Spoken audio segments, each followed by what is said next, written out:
telling someone a story and you sort of get lost and tangled in the details. You don't know how to get from the beginning of your story to the point of your story without telling every single thing that happens in between. Today's move is going to help you when you're telling a story or writing a story, speed through the unimportant things so that you can spend time where it really matters. Today's move is long story short. Let's take a look at an example of long story short by Ralph Fletcher in his memoir, Marshfield Dreams.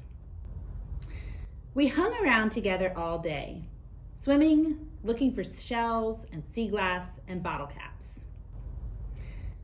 Now, in this story, Ralph Fletcher is telling about one day at the beach that was really important to him because he made an incredible friend that he actually only had for one day of his life. He tells the beginning of the story where he meets Jonathan Miller, and he wants to get to the point of the story, which is that even though he and Jonathan Miller only had this friendship, they only played on the beach together for one day, it was important in his life and he still thinks about it years later. So he has point A, meeting Jonathan Miller, to Jonathan Miller was really important to me, but he's not trying to tell us about the 6 hours in the middle of the day where they actually played. That's not really what's important in his personal story. So Ralph Fletcher uses this technique. He uses this move that we're going to call long story short to speed through a bunch of time in just 1 or 2 sentences. Let's take a look at what we can notice. What I notice at the beginning is this clause. We hung around together all day, colon. Now, what I see here is that he is mentioning a time period, all day. We hung around together all day. And that is the first clue that this sentence is going to be covering a lot of time in a very short space.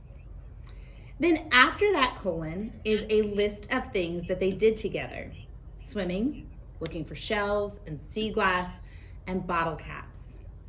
So instead of going through hours and hours and hours of every single thing they did, Ralph Fletcher uses this time frame to transition us from the beginning of the story to the point of his story at the end. We hung around together all day, colon, and then what they did very, very briefly while they are hanging out together all day. Let's take a look at some other writers using long story short.